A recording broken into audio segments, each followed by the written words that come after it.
हमें अनमोल कमेंट करते हैं, I hate Ambedkar because he was anti Hindu but I like your blog.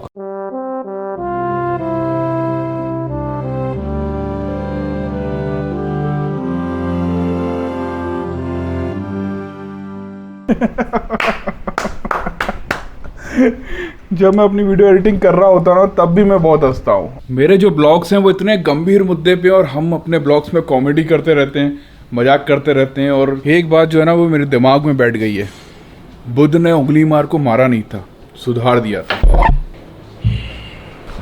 आज तो ये दोनों सो रहे हैं। 2016 से पहले की अगर आप YouTube वीडियोस देखेंगे ना तो शायद आपको समझ आ जाएगा ऐसा क्यों। जो वीडियोस अपलोड होते थे ना वो कुछ ऐसे होते थे जिनको देखकर आपको ना बहुत गुस्सा आ जाएगा। अगर आप 200 हल्लाओ पिक्चर देखेंगे ना तो बिल्कुल रोना ही आ जाएगा कि ये क्या हो क्या रहा है यार। ये लगभग 20 साल पुरानी सच्ची घटना पे ये फिल्म बनी थी। ये तो मैं सिर्फ एक घटना की बात कर रहा हूँ, ऐसी तो पूरे देश भर में घटनाएं हो रही होंगी उस समय और आज भी हो रही हैं। अब अगर इस तरह की घटना हो रही है तो जो पिक्चर में हुआ था लोगों का जो रिएक्शन होगा वो वैसा ही होगा लगभग। और वो रिएक्शन जो है वो मेन स्ट्रीम मीडिया जो है वो रिकॉर्ड कर आपके सामने पेश करेगी अपने तरीके से, जिसमें सिर्फ और सिर्फ लड़ाई बढ़ाएगी। वो ये नहीं बोलेगी कि ये जो हुआ है वो गलत हुआ, ऐसा नहीं होना चाहिए था, क्योंकि अगर ऐसा हो रहा होता तो बहुजन मीडिया की जरूरत नहीं पड़ती।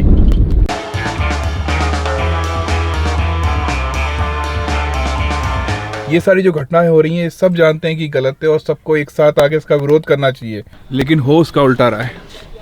युगल भाई क्या बात है, बढ़िया। तो पहले वो कूलर बंद करना पड़ता है वीडियो बनाने से पहले। लेकिन हमारा माइक अच्छा है ना तो आवाज़ अच्छी क्लियर आ जाती है हमारी। तो आज हमारे नए कोरियर आए हुए हैं कुछ, कितना बड़ा डिब्बा। चलो इनको खोल लेते हैं फिर क्या है।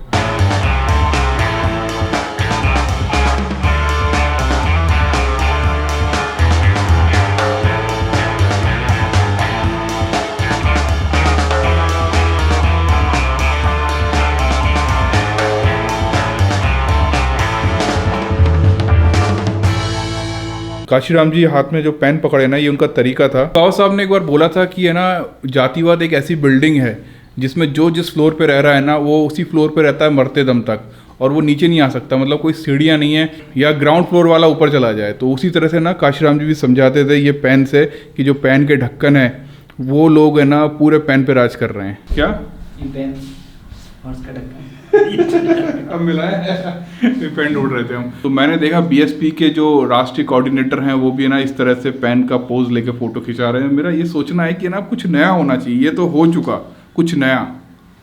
एक किस्सा सुनाता हूँ आपको। पता है युगल भाई, मैं ना अपने दोस्त की शादी पे गया था बारात में, और उसने एक होटल का रूम कर रखा था।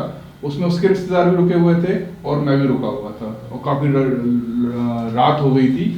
और वो होता है ना कि लोग रात में कुछ फेरे वेरे होते हैं, रात के टाइम शादी कुछ होते हैं। तो मैंने बोला था यार मैं तो उठ नहीं पा रहा, मैं सोने जा रहा हूँ। सर मैं सो रहा था ना तो वहीं कुछ लोग नीचे बैठे हुए थे, लेटे हुए थे, रिश्तेदार थे बहुत सारे।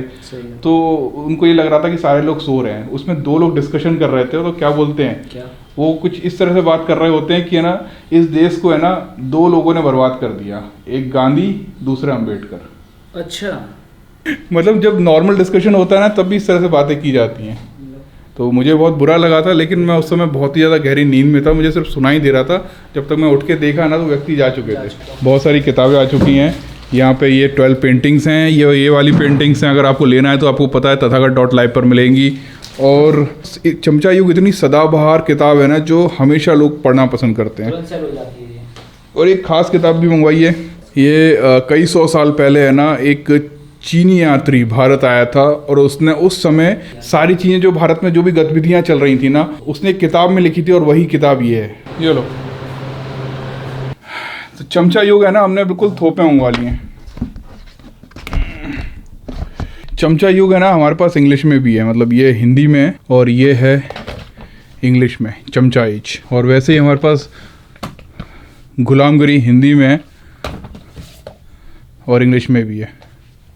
KBC 13 में ना एक सवाल पूछा गया था जो कि 7 करोड़ का था। हमारे एक सम्राट ने ना हमें मैसेज करके बताया है कि डॉक्टर अंबेडकर द्वारा लंदन स्कूल ऑफ इकोनॉमिक्स में प्रस्तुत किए गए थीसिस का शीर्षक क्या था जिसके लिए उनको 1923 में डॉक्टरेट की उपाधि दी गई थी। आपको पता है? अभी पता पड़ा, ये क्वेश्चन देखा है, मैंने भी देखा था। तो वो जो जो जो थीसिस लिखी थी ना, वो थीसिस है हमारे पास। देखिए, प्रॉब्लम ऑफ रूपी। रुपए की समस्या। अगर हिमानी जी हमारे यूट्यूब चैनल देखती ना, जिस पे वीडियो आते हैं, तो है ना शायद वो है ना 7 करोड़ रुपए जीत जाती। 7 करोड़ मतलब 6 की, गुना ज्यादा, 1 करोड़ जीता है शायद उन्होंने। 7 करोड़ जीतती है। 7 करोड़ रुपए की मालकिन बन जाती है मालकिन वो। बन जाती तो है, आपको देखिए, अगर ये चाहिए ना, तो वो ये है रुपए की समस्या। और अपना भी नुकसान हो गया अंजल भाई, अगर वो देखती है जीत जाती ना, तो 7 करोड़ कमाती, हो सकता है सोचती है कि 1 करोड़ उनको भी दे दो, तो हमारा स्टॉक जल्दी खुल जाता। जो स्टॉक है ना, वो और बड़ा हो जाता। तो हिमानी जी को मैसेज देना चाहते हैं, प्लीज हमारी साइट को देखते रहे। हाँ, मतलब सब लोग हिमानी, अब तो बहुत चली गई, अब तो आएंगे नहीं। और भी जो लोग हैं सब हमारे ब्लॉग्स देखिए, हो सकता है 7 करोड़ का सवाल का जवाब मिल जाए। कौन कौन सी बुक्स रख रहे हैं, देखिए 7 करोड़ वाली बुक हमारे पास है। मुझे तो यहाँ कोई चींटी नजर नहीं आ रही। युगल भाई बोल रहे थे कि यहाँ पे चींटियाँ फिर से आ गई क्या? पानी पिया कि नहीं पिया आपने? नहीं पिया मैंने आज पानी। आज एक काम जो है हमारा ख़त्म हो गया है, और तो है ना हम कोशिश कर रहे हैं कि 4K में रिकॉर्ड करें, लेकिन है ना इसकी स्पेस बहुत भर जाती है। मतलब जहाँ 10 GB में काम हो जाता था ना, वहीं वो 25 GB के आसपास भर रहा है हमारा स्पेस। ठंडा होने लग गया मौसम, अब ऐसा इच्छा होती है कि ना ऑफिस में बैठे रहो। और ये देखो, एक कमेंट आया है हमारे को, हमें अनमोल कमेंट करते हैं, I hate Ambedkar because he was anti Hindu but I like your blog. कभी लड़ाई हो जाती है ना 2 लोगों में, जैसे आपकी और मेरी लड़ाई हो गई, और कई सालों तक हम लोग आपस में बात नहीं कर रहे हैं। ठीक है। हम बस ये बोलते हैं यार ये युगल भाई है ना, ये ख़राब बहुत है। आप बोलते हो ये अंजुल बहुत ख़राब है। ठीक है। लेकिन हमारे बीच बातचीत ही नहीं हो रही। अगर बातचीत नहीं हो रही तो हमारे बीच में जो समस्या है वो तो सॉल्व ही नहीं हो पा रही ना। जब तक तो जानेंगे नहीं दूसरे को क्या थी, क्या प्रॉब्लम थी। तो यही हमारे ब्लॉग्स का ना मेन मकसद है। अब जैसे अनमोल जो है वो हमारे ब्लॉग्स देख रहे हैं, हो सकता है उनको ये पता चले कि बाबा साहब जो है वो एंटी हिंदू नहीं थे, उन्होंने सिर्फ सच बोला। बिल्कुल। और मुझे लगता है उस समय की वो दिखाई, मुझे लगता है कि ना उन्होंने शायद समय से पहले सच बोल दिया है। बहुत से सम्राट ये पूछते हैं कि ना ओशो के बारे में क्या राय है आपकी। तो ओशो जो है ना अपने समय से बहुत आगे की बातें करते थे। आज भी जिस चीज़ को आप एक्सेप्ट नहीं करोगे और ना आपको लगेगा यार ये तो सही नहीं है, बट आने वाले टाइम पे आज अभी नहीं, कम से कम 500-600 साल बाद वही सब होगा जो ओशो बोलते थे। बिल्कुल बिल्कुल। अच्छा युगल भाई, आपने मैट्रिक्स पिक्चर देखी है? नहीं देखी। कहाँ जा रहे हो तुम? कहाँ जा रहे हो? अरे रुको तो सही, कहाँ जा रहे हो? अरे पापा, आप जाते हो हमको बता के जाते हो कहाँ जा रहे हो? 1930 में है ना, आज ही के दिन मतलब 6 सितंबर को है ना, बाबा साहब को गोलमेज सम्मेलन का निमंत्रण मिला था। मैंने बहुत सी जगह ढूंढने की कोशिश की कि बाबा साहब को ही क्यों इनविटेशन आया, तो कहीं भी है ना क्लियर मेंशन नहीं। अगर आपको पता है तो मुझे बताइएगा। पहले गोलमेज सम्मेलन में कितने भारतीय सम्मिलित हुए थे? विकिपीडिया के अनुसार प्रथम गोलमेज सम्मेलन अंग्रेजों द्वारा शासित भारत से 57 राजनीतिक नेताओं और रियासतों से 16 प्रतिनिधियों ने भाग लिया। हालांकि भारतीय राष्ट्रीय कांग्रेस और व्यापारिक नेताओं ने सम्मेलन में भाग नहीं लिया।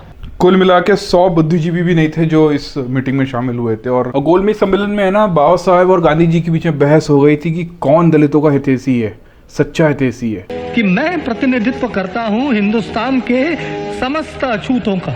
मुझे इस बात में जरा सा भी शक नहीं है कि अपने समुदाय का पूरी तरह से प्रतिनिधित्व मैं करता हूं। ऑब्वियस सी बात है, बाबा साहब थे, क्योंकि गांधी जी तो इंटरकास्ट मैरिज पर भी ऑब्जेक्शन था उनको। आप में से कितने लोगों ने मैट्रिक्स फिल्म देखी है? मैंने इस फिल्म को 1999 में ना VCR पे देखा था, और फिल्म की कहानी ने मेरे होश उड़ा दिए थे। मैंने इससे पहले ऐसा कुछ कभी नहीं देखा था। फिल्म का हीरो अपनी जिंदगी पूरी आज़ादी से जी रहा होता है, मस्त जॉब होती है, मस्त घर होता है, सब कुछ बढ़िया होता है इसके पास। फिर एंट्री होती है इनकी। अब ये फिल्म के बाबा साहब होते हैं जो हीरो को बोलते हैं, अबे तुझे गुलाम बना लिया गया, तुझे खुद ही नहीं पता ये बात। फिल्म के बाबा साहब बताते हैं कि मशीन तुम पर कब्जा करके तुम्हारी खेती कर रही है और तुम्हारे शरीर से एनर्जी प्राप्त कर रही है और तुम्हारे दिमाग में भ्रम डाल रही है कि तुम मज़े से ज़िंदगी जी रहे हो। अब सच्चाई जानने के बाद ये आदमी पूरी दुनिया से लड़ रहा होता है, क्योंकि इसको पता था कि जिस जाति में पैदा हुआ है उसी में मरना होगा। फिल्म के बाबा साहब को भी मशीनें मिलकर मार देती हैं, क्योंकि उनको समझ आ जाता है कि यही व्यक्ति है जो सबको सच्चाई बता रहा है। लेकिन जाते जाते बाबा साहब हीरो को कुछ शक्तियाँ दे जाते हैं, जिससे वो मनुवादी जातिवादियों से लड़ता है। हरा पाता है नहीं पाता वो तो बात की बात है, लेकिन कोशिश तो पूरी कर रहा है। लड़ाई जो है ना वो जातिवाद से, किसी भी इंसान से नहीं है। अगर आपको लगता है कि बाबा साहब ने कुछ भी गलत बोला है, गलत किया है, तो प्रूफ करिए। अगर आप प्रूफ नहीं कर सकते तो उनको फॉलो कीजिए। हो तो आज के लिए इतना ही, कल मिलते हैं। मुझे लगता है कि कुछ बातें शायद आपको समझ आई होंगी, कुछ नहीं भी आई होंगी। जो भी है मुझे कमेंट करिए, मैं आप सबके कमेंट पढ़ता हूँ। कल मिलते हैं। Keep supporting.